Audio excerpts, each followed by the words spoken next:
Hey everybody, just wanted to get in touch with you and follow up with our test two and let's talk captain. But let's talk test two first. Woo! Um, Let me tell you what my goals of this was.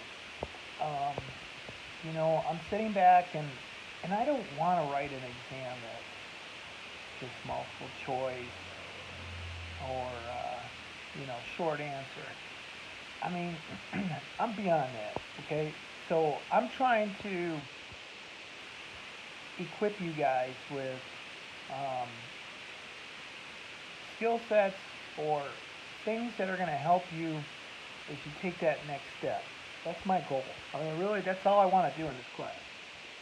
Well, the goals of this particular test were pretty simple to me. I mean, I wanted you to use those tools that you've begun using, the brine.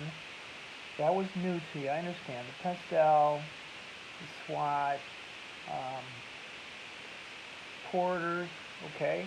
These are things you can use later, either working for someone else or even working for yourself, okay? Um, and they're pretty darn good in terms of organizing a lot of information in a short period of time, okay? So um, long story short here is I wanted you to be able to get more coordinated with those tools. Now, the second goal was um, being able to write a business case, synthesize that data, and then refer back to it. Okay? Refer back to it so that you begin to develop the framework of data collection, and then begin writing. That's why I told you that's what you needed to do first. Those were my two goals. The third goal was helping you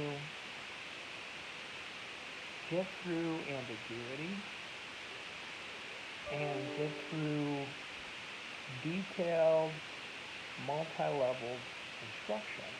Okay? These were the problems that I faced hiring recent graduates. Okay? So, what's handling ambiguity? Well, let me give you an example. Two questions that came up. One came up about 3 times, the other came up twice.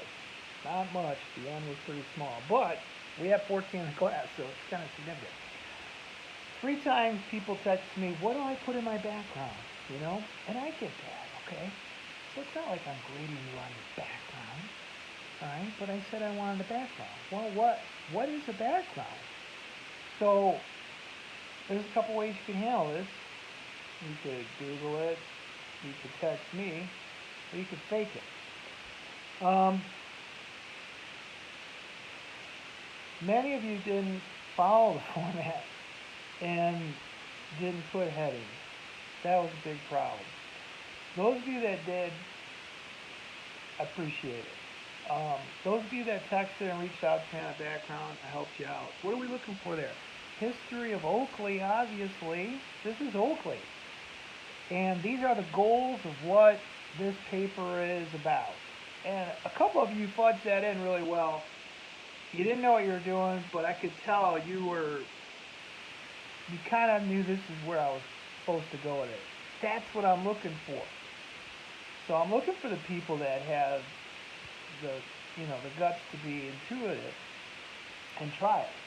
And that was working out pretty well. I got to plug my phone in before I die. The other question was, came up twice, maybe 3 times. What are the competitive implications? Okay. I know you haven't seen that before, but this means what? So most of you know an implication is the implication of this is the effect of it, right? So what are the effects of this competitive situation, right? A lot of you did really well with that. I know it was something you've never filled out before, and I know it's something you've never seen. Excellent. So part of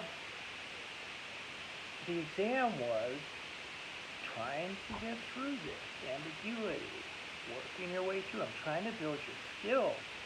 So I'm not grading you necessarily on the content of this stuff, but I am grading you on your ability to massage through it. And you guys did really well. Here's where you fell down at. Following instructions was probably the worst one.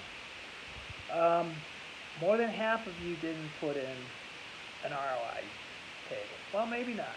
Maybe it was just a little less than half, but it was close. It was about 6, 7 of you. Okay? No ROI table or ROI anything. Very few of you got the ROIs right, like as in I could take this to the bank and use it, but that's okay. I wasn't really focused on that. I was focused on how you go about setting that up, what information you draw that in. If you missed it and you just wiped it off altogether, I had to cut you 10 points, man. I can't be unfair to other people that did it. A couple of those ROI tables were pretty dang good. Very well drafted and professional.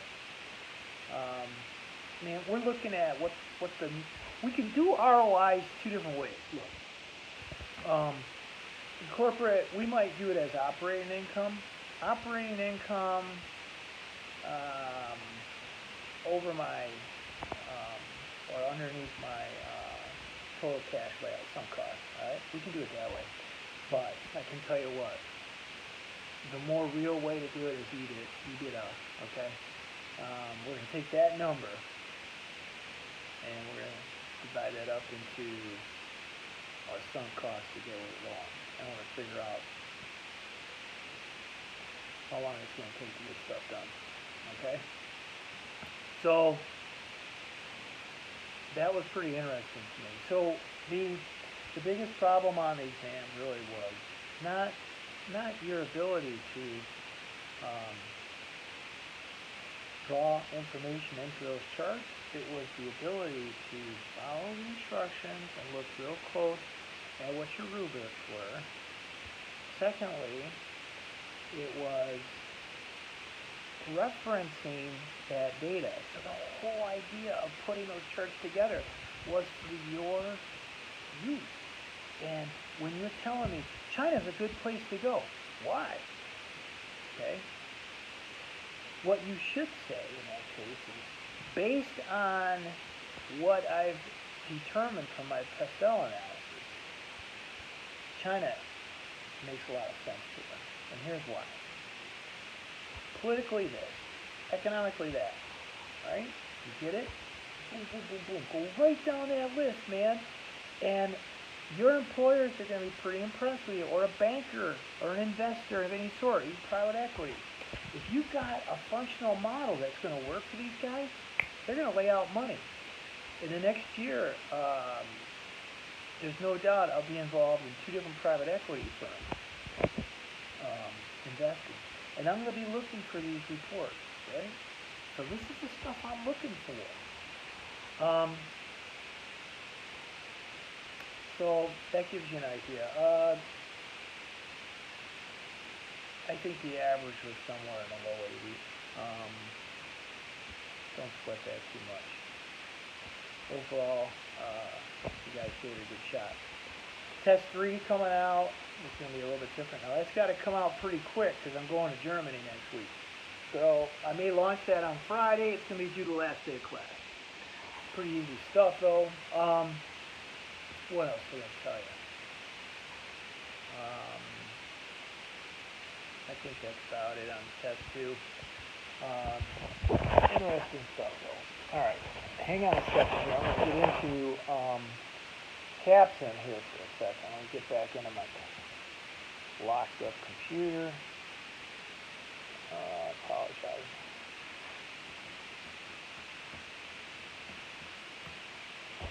Alright, I'm going to turn you around. Okay, so, as you can see, I'm at home today. Take a good look at this. I mean, we're not doing bad here. We got one particular team that unfortunately kind of had some anomalies that bankrupted themselves. And this is what it looks like. So it's pretty sad. Not a lot I can do right now for that team. And ironically, they're great students in that particular group. So blows my mind. But take a look. This is performance. This is performance here. All right. So some notes here. I mean, take a look at Chester and Erie. Working capital, Chester. That's not a good sign there. And it speaks to a lot of things that are happening that are going sort of awry with you. All right, you got good productivity. Financial structure isn't bad. You got pretty damn good points. You're still in it, but you've got some warning signs. You got bad forecasting, it appears, bad working capital, and your profits are marginal. So Chester, you guys reach out to me, call me. I'll consult you through it. All right. Take a look at Ferris down here. Just smoking. Market share, red hot. Working capital, red hot. That's telling me these guys would be a good place to invest. Productivity's good.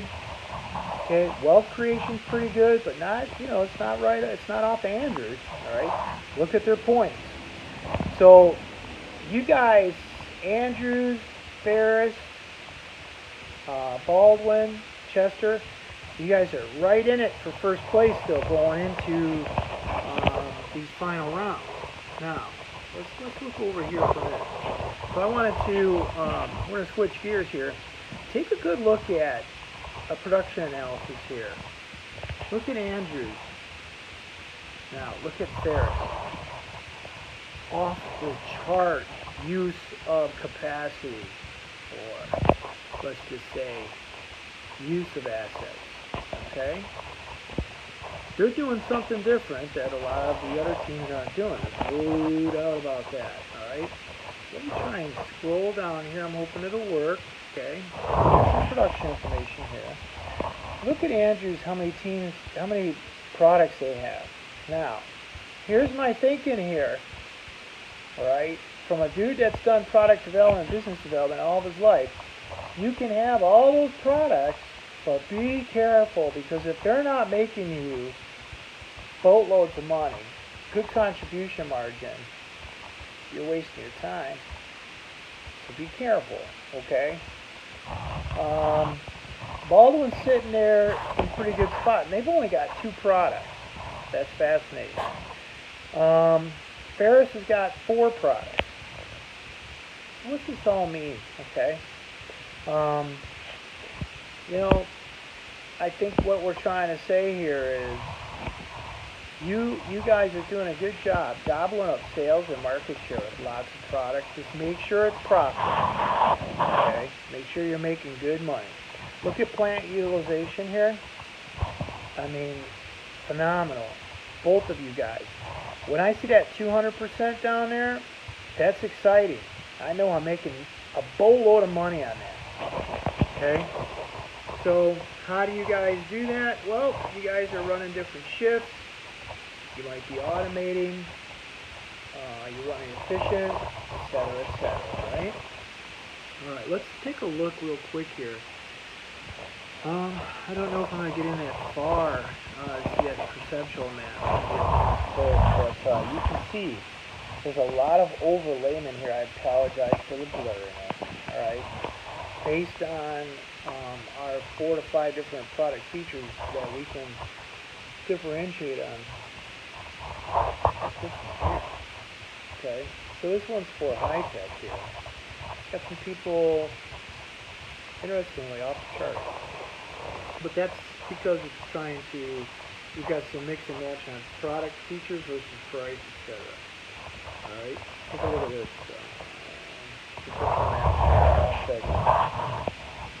Look at the overlayment here. Okay? Look at where days is at. Look at where dog is at. Alright? Look at how clustered it is, particularly up in here. Okay?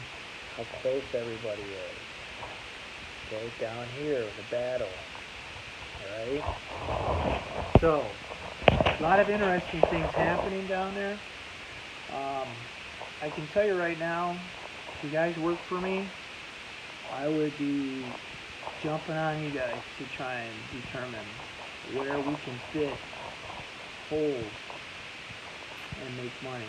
Okay? There's holes out there in those conceptual maps where people aren't at, that we can carve our own market space at and develop some profit and probably go further faster rather than laying on top of each other and trying to steal the same customer. You understand? Alright? This is something you guys got to look at. Don't underestimate the power of investing into your marketing, investing into your sales and sales support. Check your scorecard on what it's saying about your investment into your sales team and your marketing. Alright? Be in touch next week. I'll be in Germany. I don't know how well my videos are going to come in or how this is going to all work, but we'll figure it out. Can't be much worse than being in the middle of utopia out here in Big Rapids. You know, I'm in the middle of nowhere here, so we'll figure it out. Have a good week.